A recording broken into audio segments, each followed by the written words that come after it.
Inna ad-dina 'indallahil Islam.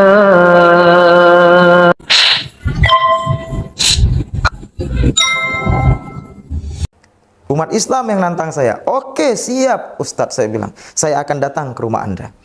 Kamu Kristen kalau datang ke rumah saya bawa Alkitab ya. Bawa Alkitab? Iya, bawa Alkitab. Oke, saya bawa Alkitab. Tapi di situ dengan jelas Allah itu Esa. Dalam Al-Qur'an Ahad. Esa tidak bisa dibagi-bagi lagi. Nah, inilah isi Alkitab yang dikatakan oleh Yesus yang kemudian menambah keislaman saya dan keislaman kami umat Islam, bahwa Yesus mengatakan dia bukan Tuhan.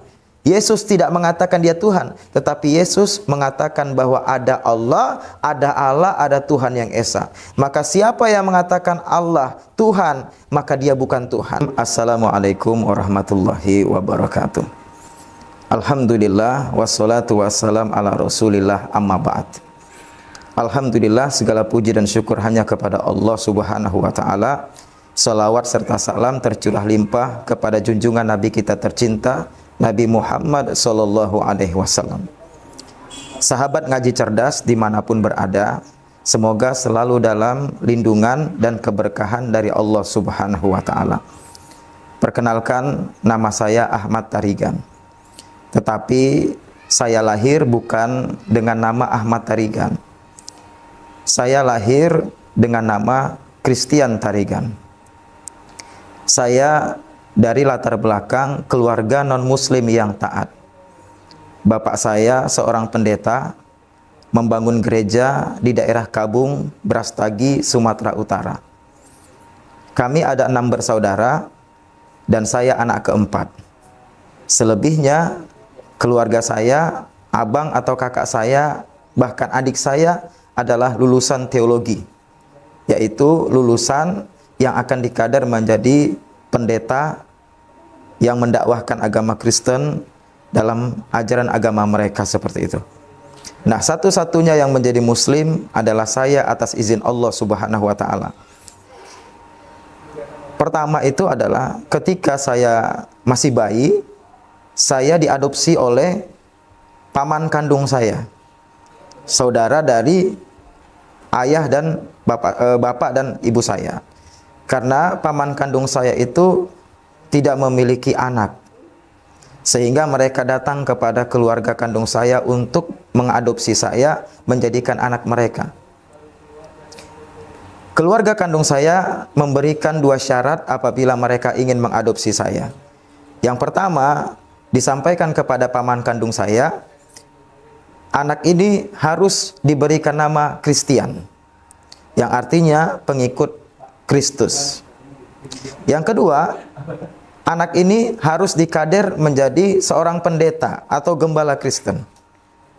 Kalau 2 syarat ini paman kandung dan bibi kandung saya mengiyakan, maka mereka boleh mengadopsi saya. Maka paman kandung saya dan bibi kandung saya menyepakati syarat itu. Saya akan diberikan nama Christian dan kemudian saya akan dikader menjadi seorang pendeta. Maka mulai hari itu saya dibawa oleh paman kandung saya untuk menjadi anak mereka. Saya dibawa ke daerah yang mayoritas muslim. Nah, sampai saya kemudian SMP, saya disekolahkan di sekolah Katolik. Nah, di sekolah Katolik ini, padahal keluarga saya sekolah Protestan, Kristen Protestan, tapi saya dimasukkan di sekolah Katolik karena sekolah Katolik yang di situ yang pendidikannya yang paling bagus untuk pendidikan agama Kristen. Tetapi dengan saya dimasukkan di sekolah Katolik, justru membuat saya bertanya-tanya tentang perbedaan Protestan dan Katolik, mengapa begitu mencolok dalam hal prinsip keagamaan. Contohnya, ketika saya beribadah di gereja Protestan, itu kan ada yang bermain drum, ada yang bermain gitar listrik, ada yang bermain piano, begitu. Mereka melakukan penyembahan dengan alat-alat musik yang begitu banyak. Tetapi kemudian ketika saya masuk ke gereja Katolik, beribadah di gereja Katolik itu saya lihat tidak ada yang bermain drum, tidak ada yang bermain gitar listrik, hanya piano saja. Saya bertanya dalam hati, mengapa terjadi perbedaan yang prinsip dalam soal penyembahan? Kemudian, ketika saya masuk ke gereja Katolik, itu sebelum kita duduk di bangku gereja, kita ambil dulu air suci di luar gereja, kemudian lalu sujud di depan patung Bunda Maria, lalu sujud di depan patung Yesus, kemudian baru bisa duduk. Sebelumnya tentu mengucapkan tanda salib atas nama Bapa, Putra, dan Roh Kudus. Nah, seperti itu tidak pernah saya lihat di Protestan. Di Protestan ritualnya ya ketika masuk gereja ya masuk aja begitu kan. Tidak pernah saya lihat harus tanda salib, harus ambil air suci, sujud di depan patung Yesus. Tidak saya lihat seperti itu. Tetapi di Katolik, saya harus melakukan itu. Saya bertanya-tanya, mengapa berbeda sekali dalam hal ritual beribadah antara Protestan dan Katolik. Kemudian ketika saya buka Alkitab umat Katolik, karena di gereja ya, kemudian di sekolah Katolik itu, belajar tentang kitabnya umat Katolik, itu jumlah kitab atau Injil Katolik lebih banyak daripada jumlah Injil umat Protestan. Nah, saya kan berpikir, kalau seandainya umat Katolik Alkitabnya yang benar, berarti ada pengurangan di kitabnya Protestan. Sehingga tidak mungkin kitab suci itu ada pengurangan. Tetapi kalau kemudian kitab Protestan yang benar, berarti ada penambahan di kitab umat Katolik. Tidak mungkin kitab Katolik atau kitab suci itu ada penambahan. Maka terjadi hal-hal yang berkecamuk dalam pikiran saya. Kemudian setelah selesai SMP, saya terketuk hati untuk masuk ke SMA negeri. Padahal orang tua atau paman kandung saya yang mengadopsi saya itu menginginkan saya itu masuk SMA Katolik supaya linear kaderisasi untuk menjadi seorang pendeta. Tetapi saya tergerak hati untuk masuk SMA negeri. Yang kita tahu SMA negeri itu kan campur baur antara Kristen dan Muslim. Nah, atas izin Allah, saya tergerak untuk masuk SMA negeri. Saya secara sembunyi-sembunyi, tanpa diketahui oleh orang tua kandung saya, tanpa diketahui paman kandung saya mengikuti SMPTN. Atau waktu itu, bukan SMPTN ya, maksudnya ujian masuk sekolah negeri, kira-kira gitu. Saya ikut ujian masuk SMA negeri, padahal waktu itu NIM saya di bawah rata-rata sebenarnya. Nah, saya sembunyi-sembunyi ikut ujian masuk itu tanpa diketahui orang tua saya, kandung saya dan paman kandung saya. Tapi kemudian atas izin Allah lulus saya di SMA negeri. Lalu saya katakan kepada ayah saya manggil paman kandung saya itu ayah. Ya, saya lulus di SMA negeri di kota ini. Lah, kapan kamu ujiannya, kata dia. Ya, saya ujian masuk secara sembunyi-sembunyi tanpa ayah ketahui. Dia marah, dia bilang, seharusnya kamu itu akan dimasukkan ke SMA Katolik. Tapi kenapa kamu masuk sekolah negeri secara sembunyi-sembunyi tanpa minta izin? Saya katakan, ya saya mau cari suasana baru.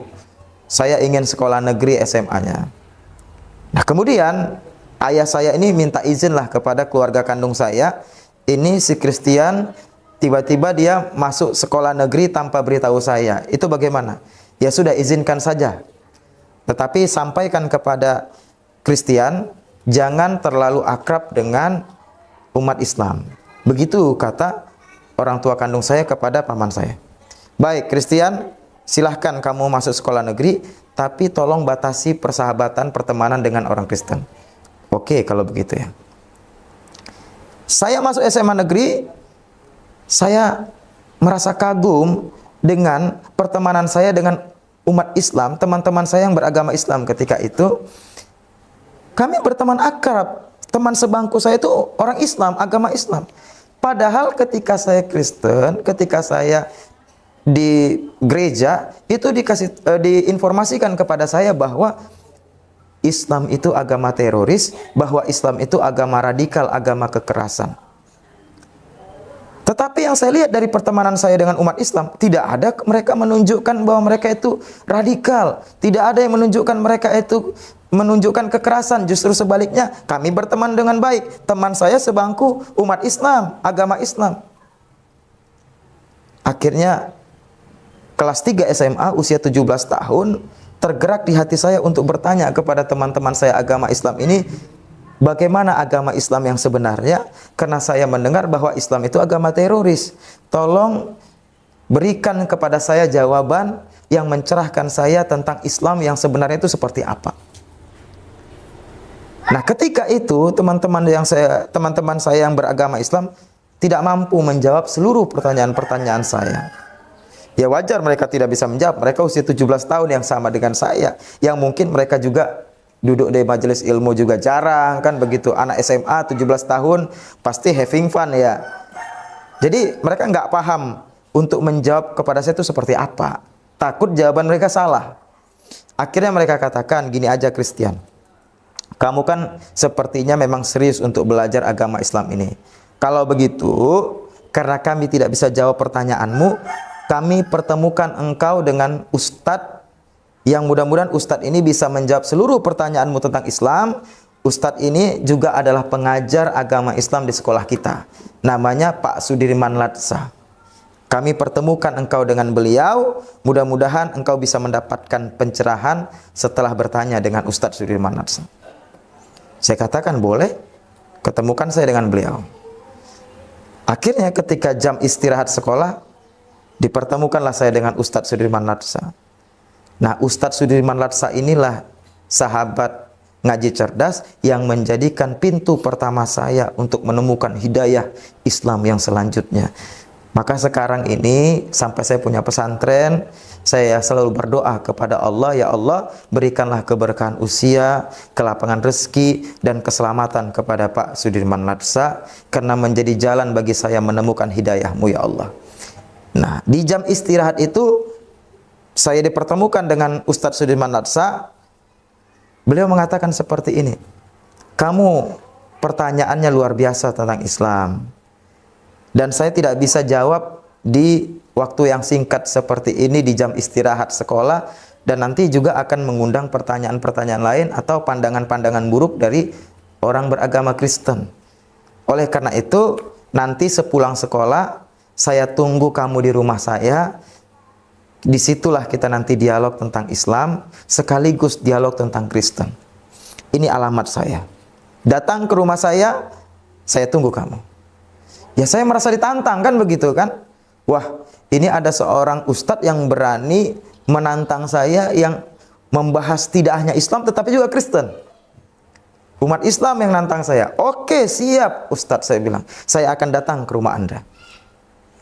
Jam 2 siang pada hari itu saya datang ke rumah beliau. Tapi beliau titip pesan, kamu Christian kalau datang ke rumah saya bawa Alkitab ya. Bawa Alkitab? Iya, bawa Alkitab. Oke, saya bawa Alkitab. Siang itu saya datang ke rumah beliau, saya bawa Alkitab, saya disambut dengan penuh luar biasa oleh Ustadz Sudirman Latsa ini. Tidak terlihat sedikit pun tindakan-tindakan terorisme. Tetapi malah sebaliknya, beliau sambut saya dengan hangat, dengan penuh kasih sayang. Beliau siapkan makanan. Yuk, sebelum kita diskusi, makan dulu. Loh, sambutan yang luar biasa. Iya, karena dalam Islam wajib memuliakan tamu, agama pun apa dia. Apapun agama dia, Islam wajib memuliakan tamu. Saya tangkap dalam pikiran saya pertama, ternyata memuliakan tamu adalah ajaran Islam. Saya dikasih makan, dikasih minum, santai sejenak, ambil napas, menikmati hidangan yang disediakan. Luar biasa. Saya terkagum luar biasa. Setelah selesai menikmati hidangan, mulailah diskusi. Baik, Christian, apa pertanyaanmu tentang Islam? Kata beliau. Begini Ustaz, saya membenci Islam karena dari dulu pendeta-pendeta Kristen menyatakan atau menyampaikan kepada saya dan kami bahwa Islam itu agama teroris, Islam itu agama radikal, Islam itu agama kekerasan. Tolong jawab, apakah benar Islam itu agama teroris? Baik, sebentar, kata beliau. Beliau masuk ke kamar, beliau keluar membawa 2 kitab, yang satu Al-Quran, yang satu Alkitab. Saya tahu betul, itu Alkitabnya sama persis dengan Alkitab yang saya bawa. Ustadz, antum bawa, kok antum ya? Kalau sekarang kan antum ya. Ustadz, Anda bawa Alkitab. Kenapa Anda orang Islam tapi membawa dan membaca Alkitab? Nah, beliau sampaikan, Christian, saya rutin membaca Alkitab. Alkitab ini saya baca karena dengan membaca Alkitab umat Islam, karena dengan membaca Alkitab umat Kristen menambah keimanan keislaman saya. Loh, kok bisa begitu, Ustadz? Anda Kristen, kemudian kalau membaca Alkitab menambah keimanan Islam Anda. Iya benar. Karena dengan membaca Alkitab menambah keimanan Islam saya, sebab dengan umat Islam membaca Alkitab, kemudian kalau umat Kristen berpindah menjadi agama Islam, itu tidak kehilangan Yesus, tetapi menemukan Yesus yang sebenarnya. Yesus yang seperti apa? Beliau bukalah Markus 12 ayat 29. Dan saya ketika Kristen tidak pernah membaca ayat itu. Tetapi ketika berdiskusi dengan Ustadz Sudirman Larsad, saya membaca ayat itu. Markus 12 ayat 29 beliau bukakan. Beliau tunjukkan kepada saya yang bertuliskan ayatnya berisikan, kata Yesus dalam Alkitab, dengarlah hai orang Israel, Allah kita, Allah itu Esa. Jadi bukan Allah itu satu. Kalau satu masih bisa dibagi lagi, satu bagi setengah-setengah. Tapi di situ dengan jelas Allah itu Esa. Dalam Al-Quran Ahad. Esa tidak bisa dibagi-bagi lagi. Nah, inilah isi Alkitab yang dikatakan oleh Yesus yang kemudian menambah keislaman saya dan keislaman kami umat Islam. Bahwa Yesus mengatakan dia bukan Tuhan. Yesus tidak mengatakan dia Tuhan, tetapi Yesus mengatakan bahwa ada Allah, ada Tuhan yang Esa. Maka siapa yang mengatakan Allah Tuhan, maka dia bukan Tuhan. Yesus mengatakan Allah, Allah itu Esa. Umat Kristen mengatakan Yesus itu Tuhan. Islam mengesakan Allah, Qul huwallahu ahad, kata dia, Allah itu Esa. Maka Yesus beragama Islam. Yesus tidak beragama Kristen. Sehingga dengan membaca Alkitab menambah keimanan Islam saya. Begitu juga kalau seandainya ada Kristen masuk Islam, dia tidak kehilangan Yesus, tetapi dia menemukan Yesus yang sebenarnya, Yesus yang mentauhidkan Allah. Di situ saya benar-benar terkaget. Lalu kemudian beliau menjawab, tadi pertanyaanmu bahwa kata pendeta Islam itu agama teroris. Nah, sekarang saya jawab. Di dalam Al-Quran, surat Al-Ma'idah, nah, waktu itu kan saya nggak tahu Arabnya. Beliau tunjukkan Arabnya dan artinya. Beliau bacakan ayatnya. Ini isi Al-Quran. Kalau kemudian pendeta mengatakan Islam teroris, itu tuduhan dan fitnah.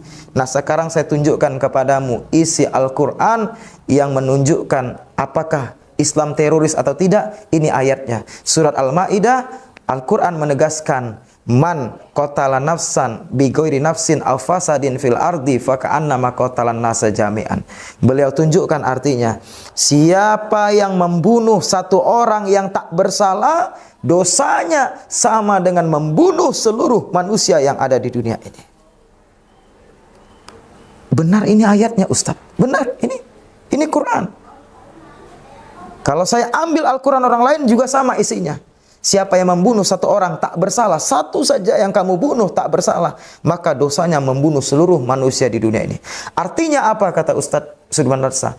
Kalau ada orang, mohon maaf, berjenggot, pakai jubah, membawa bom ke kantor polisi, mati polisi yang tak bersalah karena dia melakukan bom bunuh diri di situ, itu bukan Islam. Karena Islam tidak mengajarkan untuk membunuh orang yang tak bersalah. Bahkan orang bersalah sekalipun ada aturannya agar dia dihukum mati. Tidak sembarangan, apalagi yang tak bersalah. Maka Islam bukan agama teroris. Maka terorisme itu bukan ajaran Islam. Saya terkaget, ini ayat Quran. Kalau tadi misalnya Ustadz Sudirman Larsad hanya ngomong-ngomong saja, tidak ada dalil, tidak ada bukti, Islam itu bukan teroris, saya nggak percaya.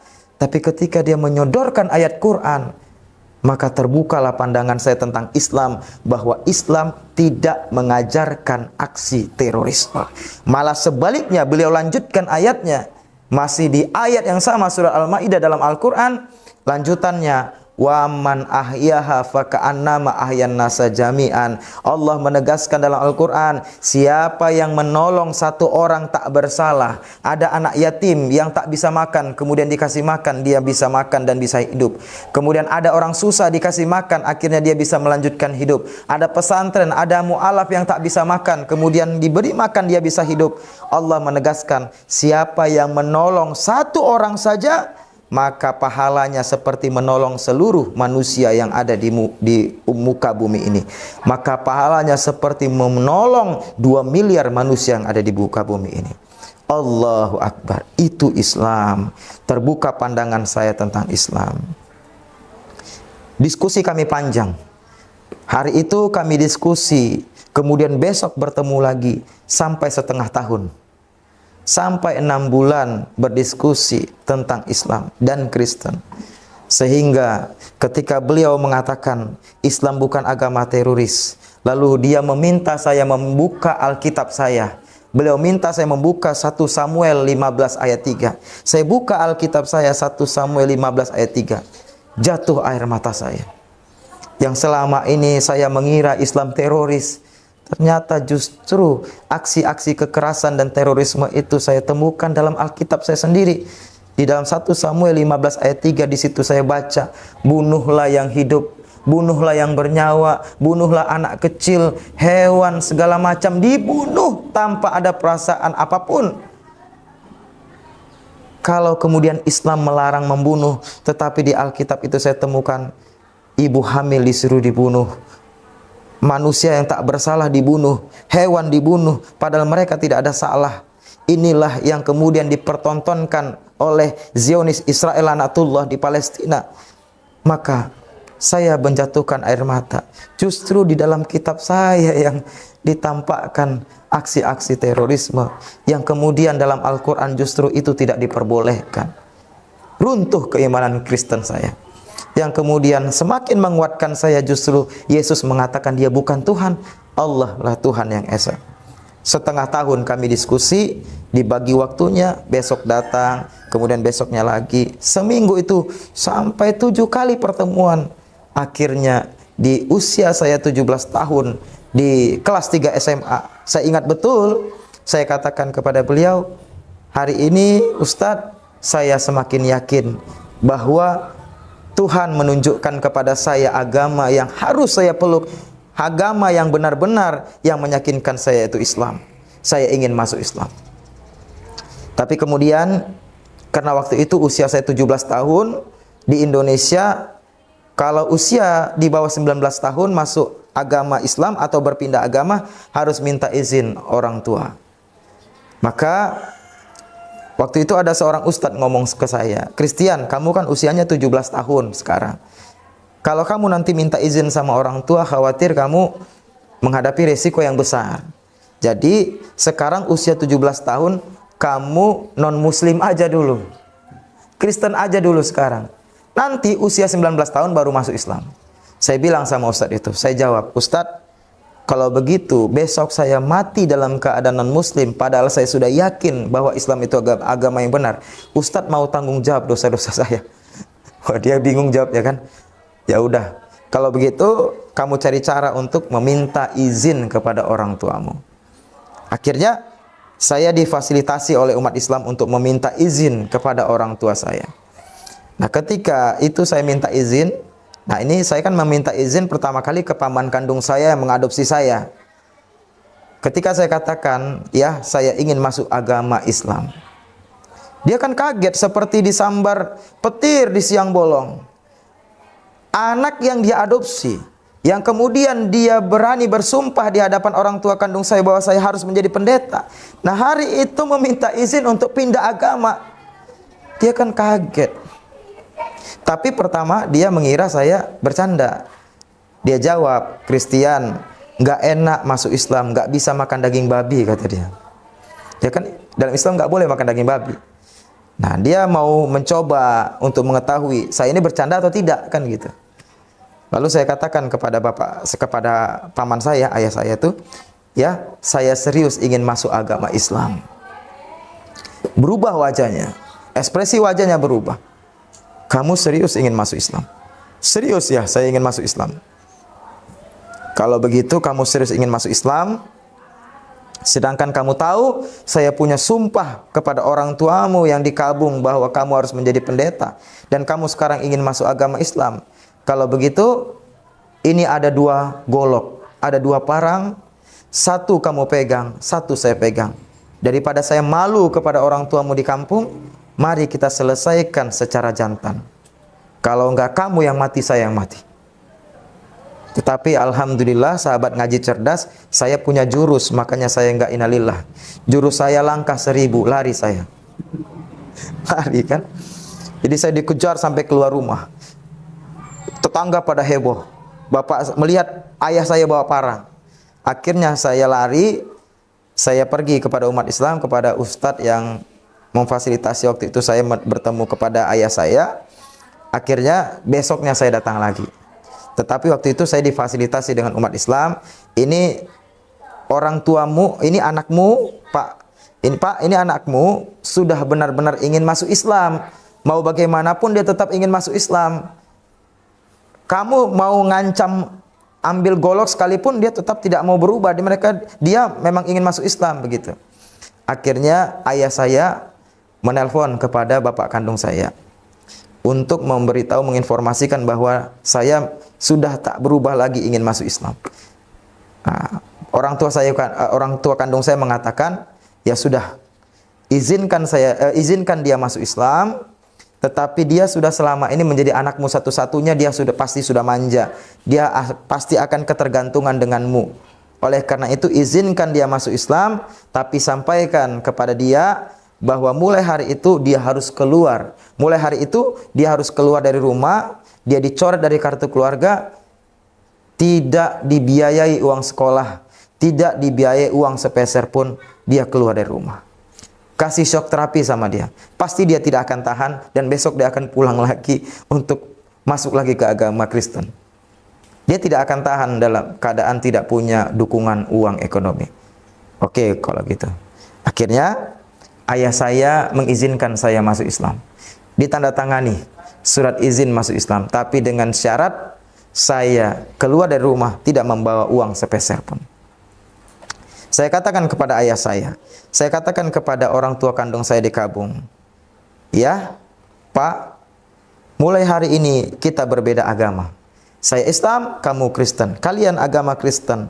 Kamu abang-abangku, kakakku, adik, kamu beragama Kristen, saya beragama Islam. Tapi saya pastikan kepada kalian, sampai mati pun saya tetap keluarga kalian. Sampai mati pun saya tetap anak ayah. Sampai mati pun saya tetap anak bapak.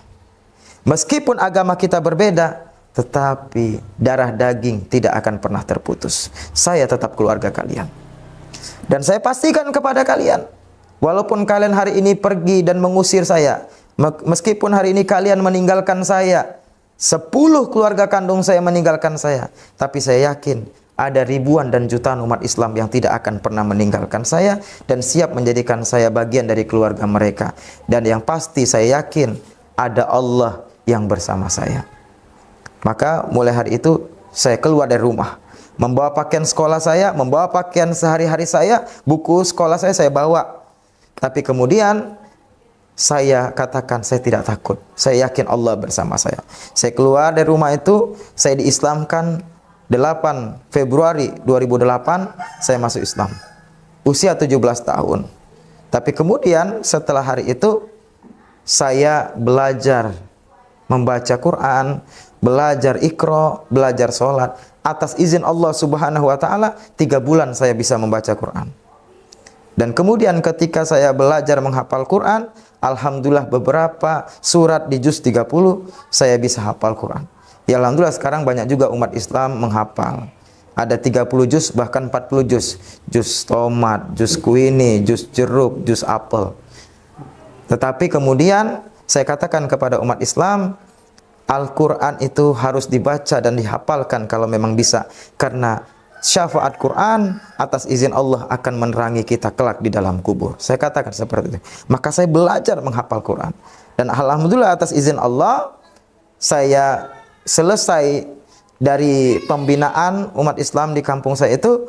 Kemudian saya berangkatlah ke Jawa. Saya masuk pesantren di Sukabumi, Jawa Barat. Kemudian atas izin Allah juga saya bisa kuliah di Universitas Islam Negeri Syarif Hidayatullah Jakarta, pendidikan bahasa Arab. Saya berdakwah. Ketika kuliah itu berdakwah atas izin Allah, 2010 saya berangkat ke Tanah Suci gratis atas izin Allah dengan modal Rp5.000. Perjalanan panjang, tetapi waktu itu atas izin Allah saya bisa berangkat ke Tanah Suci. Kemudian atas izin Allah sekarang, ya saya mengucapkan jazakumullah khair kepada Ngaji Cerdas juga sudah datang ke pondok pesantren kita. Alhamdulillah hari ini atas izin Allah, Allah memberikan kuatkan kita untuk bisa membangun pesantren tahfiz gratis dan pembinaan mu'alaf di Gunung Sindur, Kabupaten Bogor.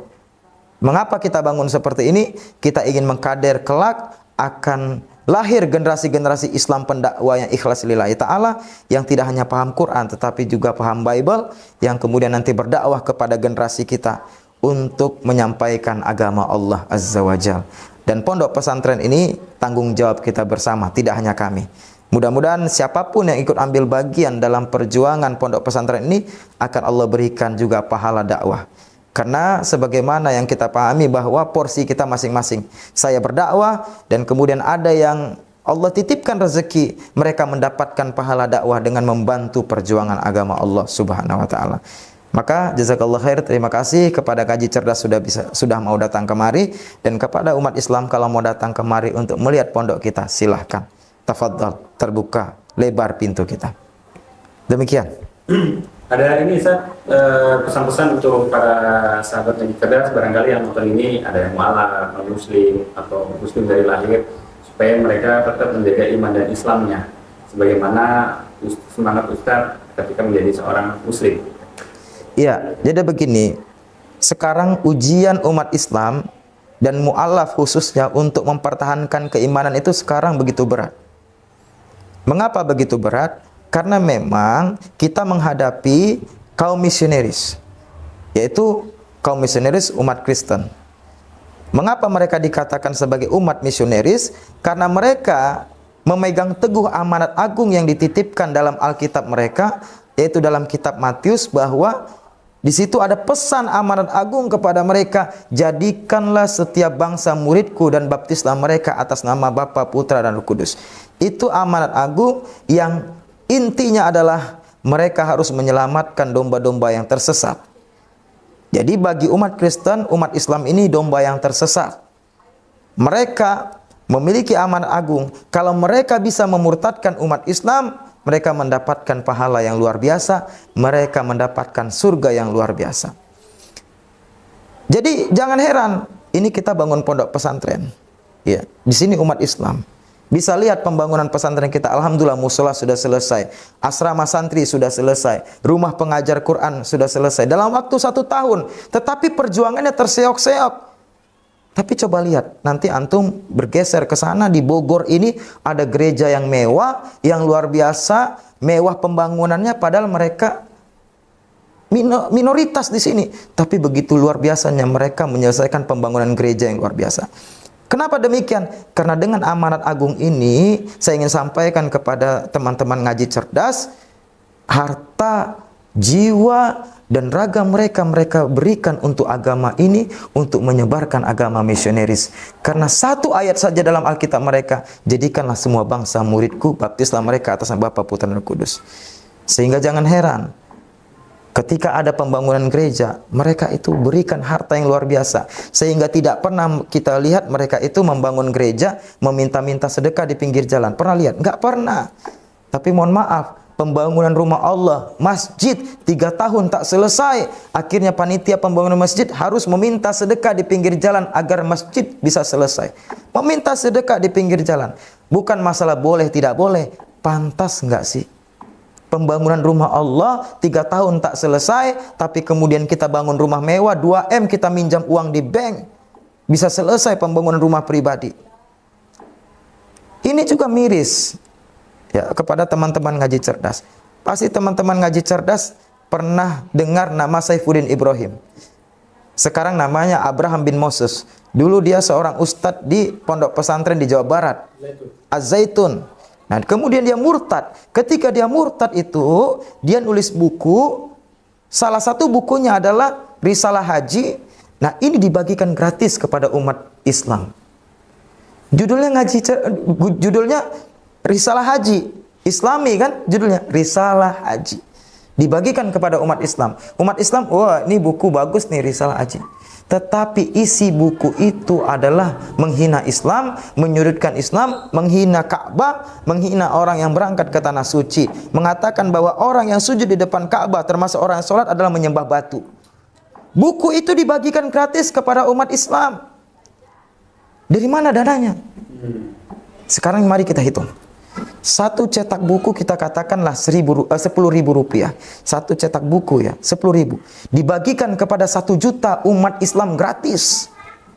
Buka pintu umat Islam, di depannya ada buku Risalah Haji yang ditulis oleh Murtadin Saifuddin Ibrahim. Umat Islam baca jadi murtad. Berkurang imannya minimal kan? Nah, itu dari mana dananya? Sekarang kita hitung 10.000 dikali 1 juta berapa ya? Miliaran. Dari mana uangnya? Mereka membaca dalam Alkitab, yuk selamatkan domba-domba yang tersesat. Kalau ada mobil, jual. Kalau ada rumah, ayo jual.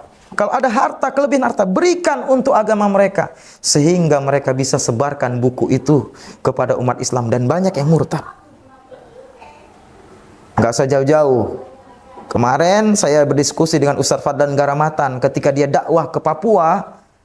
Dia dakwah ke Papua itu jalan kaki naik sampan. Tetapi misionaris udah naik pesawat. Jadi Ustadz Fadlan belum sampai di sebuah kampung, orang Kristen sudah sampai lebih dulu. Mereka naik pesawat, bantuan. Bencana alam, mereka lebih dulu sampai. Jadi kita sedih. Harusnya umat Islam yang lebih semangat menolong agama Allah, karena Allah menegaskan innad dina indallahil Islam, agama yang benar di sisi Allah hanya Islam. Intan surullah yansurkum wa yusabbit aqdamakum. Itu kan dalam Al-Qur'an, siapa yang menolong agama Allah, Allah tolong kita. Tapi kenapa kita nggak lebih semangat dari mereka?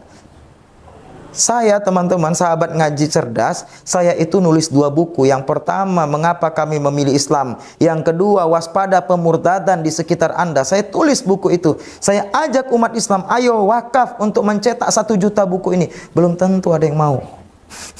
Beneran, belum tentu ada yang mau. Tetapi Masya Allah, ketika mereka membuat buku itu cepat selesai dan dibagi-bagi gratis. Coba cek di YouTube, Rumah Murtadin, benar nggak? Ya kan? Ada rumah murtadin, rumahnya bagus. Itu murtadin dikasih biaya supaya mereka nanti kelak menjadi pendeta. Cepat selesai kan? Ini pembangunan pesantren kita luar biasa, pembangunannya luar biasa. Untuk mencari supaya ini cepat selesai itu luar biasa perjuangannya. Jadi tadi, apa yang ingin saya sampaikan kepada umat Islam untuk menjaga keimanannya? Ayo. Pertama, kita duduk di majelis ilmu, khususnya kajian kristologi supaya menambah keimanan kita, tauhid kita. Duduk, datang ke pesantren saya, kita diskusi tentang kristologi supaya menambah keimanan kita. Kemudian yang kedua, tidak ada yang kita bawa mati di hadapan Allah kecuali amal ibadah kita.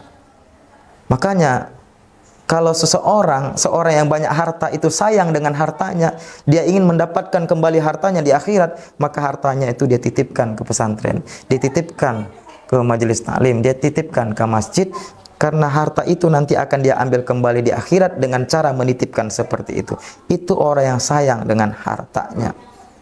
Jadi oleh karena itu kepada kaum muslimin, sahabat ngaji cerdas, ya kesempatan ini luar biasa. Cintai agama kita, tolong agama Allah. Dengan begitu, sesulit apapun ujian dan beban hidup kita hari ini, dengan menolong agama Allah, yakinlah Allah yang akan tolong kita. Dan kepada para mu'alaf, jangan ragu kepada agama Islam ini. Anda telah memilih jalan yang benar untuk masuk kepada Islam dan kemudian menemukan Yesus yang benar, Yesus yang benar-benar bertauhid dan memilih agama Islam. Nah, ini pesantren kita. Sahabat ngaji cerdas terbuka. Mu'alaf yang mau datang kemari, silahkan belajar. Kita ajarkan sholat, kita ajarkan ngaji. Gratis, free. Tidak ada kutipan biaya sepeser pun. Datang kemari, kita perkuat iman sesama kita mu'alaf. Mudah-mudahan dengan itu Allah melindungi iman Islam kita. Dan dengan seperti itu Allah akan mendatangkan kecukupan dalam hati kita. Kecukupan itu yang lebih penting dari apapun.